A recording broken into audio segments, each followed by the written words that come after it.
پوری زندگی انسان سب کو سنبھالتے سنبھالتے خود اندر سے ٹوٹ جاتا ہے۔ گھر کی ذمہ داریاں، اپنے فیصلوں کی غلطیاں، لوگوں کی توقعات، دل کے چھپے ہوئے دکھ، اور پھر ایک وقت ایسا بھی آتا ہے جب انسان کے پاس کسی کو سمجھانے کے لیے الفاظ نہیں رہتے، بس دل میں ایک خوف رہ جاتا ہے، یا اللہ مجھ سے بہت کچھ غلط ہو گیا، اب میں تیرے سامنے کیا لے کر آؤں۔ کچھ بوجھ ایسے ہوتے ہیں جو انسان کسی انسان کے سامنے رکھ بھی نہیں سکتا، کیونکہ دنیا صرف آنکھوں کے آنسو دیکھتی ہے، دل کا بوجھ نہیں۔ لیکن سورہ بقرہ کے آخری آیات میں اللہ بندے کو اس کی کمزوری کے بیچ اکیلا نہیں چھوڑتا، پہلے زبان سے کہلواتا ہے، ہم نے سنا اور اطاعت کی، اور پھر اسی بندے کو سکھاتا ہے کہ اپنے رب سے مانگو، اے ہمارے رب ہم سے درگزر فرما، ہمیں بخش دے، ہم پر رحم فرما۔ شاید سورہ بقرہ کی یہ آخری آیات یہ بتانے کے لیے ہے کہ بندہ کتنا ہی تھک جائے، اللہ کی رحمت سے مایوس ہونے کی اجازت نہیں۔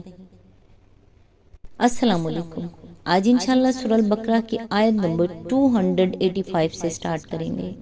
اس کا ترجمہ اور تفسیر تفہیم القرآن سے بیان کروں گی جو اہل سنت جماعت کے لیے ہے۔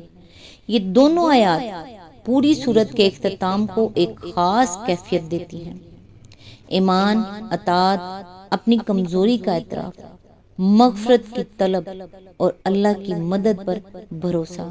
تو آئیے سٹارٹ کرتے ہیں۔ اعوذ باللہ من الشیطان الرجیم، بسم اللہ الرحمن الرحیم۔ رسول اس ہدایت پر ایمان لایا ہے جو اس کے رب کی طرف سے اس پر نازل ہوئی ہے، اور جو لوگ اس رسول کے ماننے والے ہیں انہوں نے بھی اس ہدایت کو دل سے تسلیم کر لیا ہے۔ یہ سب اللہ اور اس کے فرشتوں اور اس کی کتابوں اور اس کے رسولوں کو مانتے ہیں، اور ان کا قول یہ ہے کہ ہم اللہ کے رسولوں کو ایک دوسرے سے الگ نہیں کرتے، ہم نے حکم سنا اور اطاعت قبول کی۔ مالک ہم تجھ سے خطا بخشی کے طالب ہیں اور ہمیں تیری ہی طرف پلٹنا ہے۔ اس آیت کی تفسیر ہے، اس آیت میں تفصیلات سے قطع نظر کر کے اسلام کے عقائد اور اسلامی طرز عمل کا خلاصہ بیان کر دیا گیا ہے، اور وہ یہ ہے اللہ کو، اس کے فرشتوں کو اور اس کی کتابوں کو ماننا، اس کے تمام رسولوں کو تسلیم کرنا، بغیر اس کے کہ ان کے درمیان فرق کیا جائے، یعنی کسی کو مانا جائے اور کسی کو نہ مانا جائے، اور اس امر کو تسلیم کرنا کہ آخر کار ہمیں اس کے حضور میں حاضر ہونا ہے۔ یہ 5 امور اسلام کے بنیادی عقائد ہیں۔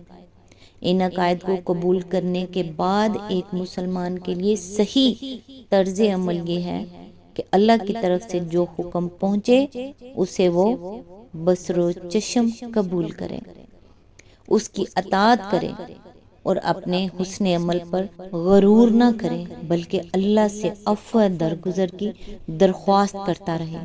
اس آیت سے جو سبق ملتا ہے وہ یہ ہے کہ رسول اللہ صلی اللہ علیہ وآلہ وسلم اور اہل ایمان کے ایمان کا ذکر ہے۔ اللہ پر ایمان، اس کے فرشتوں، اس کی کتابوں اور اس کے رسولوں پر ایمان، اور تمام رسولوں کو اللہ کے رسول ماننا۔ لیکن اس آیت کا ایک بہت خوبصورت حصہ ہے، سمینا و اطعنا، ہم نے سنا اور اطاعت کی۔ تفہیم القرآن کے مطابق یہاں اسلام کی بنیادی عقائد اور اسلامی طرز عمل کا خلاصہ آ جاتا ہے۔ صرف مان لینا کافی نہیں، اللہ کا حکم سامنے آئے تو مومن کا رویہ سنا اور مانا ہونا چاہیے، اور اپنی نیکی پر ناز کرنے کے بجائے اللہ سے مغفرت مانگتے رہنا چاہیے۔ ہم اکثر کہتے ہیں میں اللہ کو مانتا ہوں یا مانتی ہوں، لیکن اصل امتحان وہاں شروع ہوتا ہے جہاں اللہ کا حکم ہماری خواہش کے خلاف ہو۔ ایمان صرف زبان کا اقرار نہیں ہے، ایمان یہ بھی ہے کہ اللہ کی بات اپنی پسند سے اوپر رکھی جائے۔ آیت نمبر 286، اللہ کسی متنفس پر اس کی مقدرت سے بڑھ کر ذمہ داری کا بوجھ نہیں ڈالتا۔ ہر شخص نے جو نیکی کمائی ہے اس کا پھل اسی کے لیے ہے، اور جو بدی سمیٹی ہے اس کا وبال اسی پر ہے۔ ایمان لانے والوں، تم یوں دعا کرو: اے ہمارے رب، ہم سے بھول چوک میں جو قصور ہو جائیں ان پر گرفت نہ کرنا۔ مالک، ہم پر وہ بوجھ نہ ڈال جو تو نے ہم سے پہلے لوگوں پر ڈالے تھے۔ پروردگار، جس بار کو اٹھانے کی ہم میں طاقت نہیں ہے وہ ہم پر نہ رکھ۔ ہمارے ساتھ نرمی کر، ہم سے درگزر فرما، ہم پر رحم کر، تو ہمارا مولا ہے، کافروں کے مقابلے میں ہماری مدد کر۔ اس کی تفسیر ہے یعنی اللہ کے ہاں انسان کی ذمہ داری اس کی مقدرت کے لحاظ سے ہے۔ ایسا ہرگز نہ ہوگا کہ بندہ ایک کام کرنے کی قدرت نہ رکھتا ہو اور اللہ اس سے باز پرس کرے کہ تو نے فلاں کام کیوں نہ کیا، یا ایک چیز سے بچنا فی الحقیقت اس کی مقدرت سے باہر ہو اور اللہ اس سے مواخذہ کرے کہ تو نے اس سے پرہیز کیوں نہ کیا۔ لیکن یہ یاد رہے کہ اپنی مقدرت کا فیصلہ کرنے والا انسان خود نہیں ہے، اس کا فیصلہ اللہ ہی کر سکتا ہے کہ ایک شخص فی الحقیقت کس چیز کی قدرت رکھتا تھا اور کس چیز کی نہیں رکھتا تھا۔ اسی آیت کے ضمن میں آگے فرمایا، یہ اللہ کے قانون مجازات کا دوسرا قاعدہ کلیہ ہے۔ ہر آدمی انعام اسی خدمت پر پائے گا جو اس نے خود انجام دی ہو۔ یہ ممکن نہیں ہے کہ ایک شخص کی خدمات پر دوسرا انعام پائے، اور اسی طرح ہر شخص اسی قصور میں پکڑا جائے گا جس کا وہ خود مرتکب ہوا ہو۔ یہ نہیں ہو سکتا کہ ایک کے قصور میں دوسرا پکڑا جائے۔ ہاں، یہ ضرور ممکن ہے کہ ایک آدمی نے کسی نیک کام کی بنا رکھی اور دنیا میں ہزاروں سال تک اس کام کے اثرات چلتے رہے اور یہ سب اس کے کارنامہ میں لکھے جائیں، اور ایک دوسرے شخص نے کسی برائی کی بنیاد رکھی ہو اور صدیوں تک دنیا میں اس کا اثر جاری رہے اور وہ اس ظالم اول کے حساب میں درج ہوتا رہے۔ لیکن یہ اچھا یا برا جو کچھ بھی پھل ہوگا اسی کی صحیح اور اسی کے کسب کا نتیجہ ہوگا۔ بہرحال یہ ممکن نہیں ہے کہ جس بھلائی یا جس برائی میں آدمی کی نیت اور صحیح عمل کا کوئی حصہ نہ ہو اس کی جزا یا سزا اسے مل جائے۔ مکافات عمل کوئی قابل انتقال چیز نہیں ہے۔ اسی آیت کے ضمن میں آگے فرمایا، یعنی ہمارے پیش رو کو تیری راہ میں جو آزمائشیں پیش آئیں، جن زبردست ابتلاؤں سے وہ گزرے، جن مشکلات سے انہیں سابقہ پڑا، ان سے ہمیں بچا۔ اگرچہ اللہ کی سنت یہی رہی ہے کہ جس نے بھی حق و صداقت کی پیروی کا عزم کیا ہے اسے سخت آزمائشوں اور فتنوں سے دوچار ہونا پڑا ہے، اور جب آزمائشیں پیش آئیں تو مومن کا کام یہی ہے کہ پورے استقلال سے ان کا مقابلہ کرے۔ لیکن بہرحال مومن کو اللہ سے دعا یہی کرنی چاہیے کہ وہ اس کے لیے حق پرستی کی راہ آسان کر دے۔ اسی آیت کے ضمن میں آگے فرمایا، یعنی مشکلات کا اتنا ہی بار ہم پر ڈال جسے ہم سہار لے جائیں، آزمائشیں بس اتنی ہی بھیج کہ ان میں ہم پورے اتر جائیں۔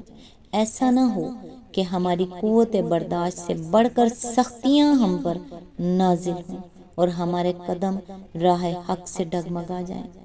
اسی آیت کے ضمن میں آگے فرمایا، اس دعا کی پوری روح کو سمجھنے کے لیے یہ بات پیش نظر رہنی چاہیے کہ یہ آیات ہجرت سے تقریباً 1 سال پہلے معراج کے موقع پر نازل ہوئی تھی، جبکہ مکہ میں کفر و اسلام کی کشمکش اپنی انتہا کو پہنچ چکی تھی۔ مسلمانوں پر مصائب و مشکلات کے پہاڑ ٹوٹ رہے تھے، اور صرف مکہ ہی نہیں بلکہ سرزمین عرب پر کوئی جگہ ایسی نہ تھی جہاں کسی بندہ خدا نے دین حق کی پیروی اختیار کی ہو اور اس کے لیے خدا کی سرزمین پر سانس لینا دشوار نہ کر دیا گیا ہو۔ ان حالات میں مسلمانوں کو تلقین کی گئی کہ اپنے مالک سے اس طرح دعا مانگا کرو۔ ظاہر ہے کہ دینے والا خود ہی جب مانگنے کا ڈھنگ بتائے تو ملنے کا یقین آپ سے آپ پیدا ہوتا ہے۔ اس لیے یہ دعا اس وقت مسلمانوں کے لیے غیر معمولی تسکین قلب کی موجب ہوئی۔ علاوہ بری اس دعا میں ضمناً مسلمانوں کو یہ بھی تلقین کر دی گئی کہ وہ اپنے جذبات کو کسی نامناسب رخ پر نہ بہنے دیں، بلکہ انہیں اس دعا کے سانچے میں ڈھال لیں۔ ایک طرف ان روح فرسا مظالم کو دیکھیے جو محض حق پرستی کے جرم میں ان لوگوں پر توڑے جا رہے تھے، اور دوسری طرف اس دعا کو دیکھیے جس میں دشمنوں کے خلاف کسی تلخی کا شائبہ تک نہیں۔ ایک طرف اس جسمانی تکلیفوں اور مالی نقصانات کو دیکھیے جن میں یہ لوگ مبتلا تھے، اور دوسری طرف اس دعا کی دیکھیے جس میں کسی دنیاوی مفاد کی طلب کا ادنا نشان تک نہیں ہے۔ ایک طرف ان حق پرستوں کی انتہائی خستہ حالی کو دیکھیے، اور دوسری طرف ان بلند اور پاکیزہ جذبات کو دیکھیے جن سے یہ دعا لبریز ہے۔ اس تقابل ہی سے صحیح اندازہ ہو سکتا ہے کہ اس وقت اہل ایمان کو کس طرز کی اخلاقی اور روحانی تربیت دی جا رہی تھی۔ اس آیت میں جو سبق ہے، یعنی پھر اللہ تعالیٰ فرماتے ہیں کہ اللہ کسی جان کو اس کی وسعت سے بڑھ کر ذمہ داری نہیں دیتا۔ یہ جملہ انسان کو بے فکری کا لائسنس نہیں دیتا، بلکہ اسے یہ یقین دیتا ہے کہ اللہ کے احکام بے مقصد یا انسان کی طاقت سے باہر نہیں ہے۔ ہر شخص اپنی کمائی کا ذمہ دار ہے۔ جو نیکی کمائے گا اس کا فائدہ اسی کو ملے گا، اور جو برائی کرے گا اس کا وبال بھی اسی پر ہوگا۔ پھر بندہ خود اللہ سے دعائیں کرتا ہے، ہماری بھول چوک پر گرفت نہ کرنا، ہم پر ایسا بوجھ نہ ڈالنا جو ہماری طاقت سے باہر ہو، ہم سے درگزر فرما، ہمیں بخش دے، ہم پر رحم فرما، تو ہی ہمارا مولا ہے۔ یہاں ایک بہت خوبصورت تعلق ہے۔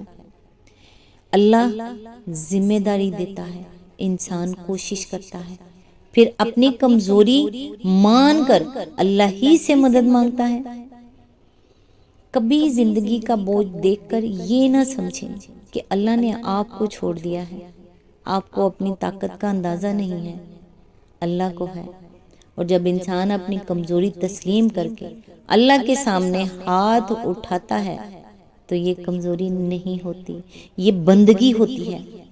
اس لیے آیت 286 کو صرف مشکل وقت کی دعا نہ سمجھیں، یہ ایک مکمل زندگی کا طریقہ ہے۔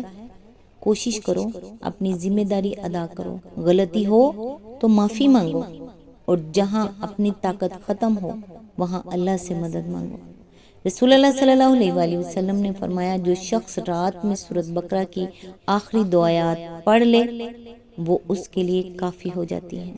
صحیح بخاری حدیث نمبر 5009۔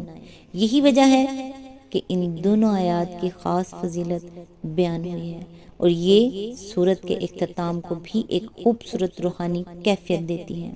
سورہ بقرہ کی تمام آیات انسان کو زندگی کے ہر میدان میں رہنمائی دیتی ہیں، عقیدہ، عبادت، خاندان، معاشرت، مال، قرض، انصاف، اور آخر میں یہ بندہ اپنے رب کے سامنے کھڑا ہو کر کہتا ہے، ہم نے سنا اور اطاعت کی۔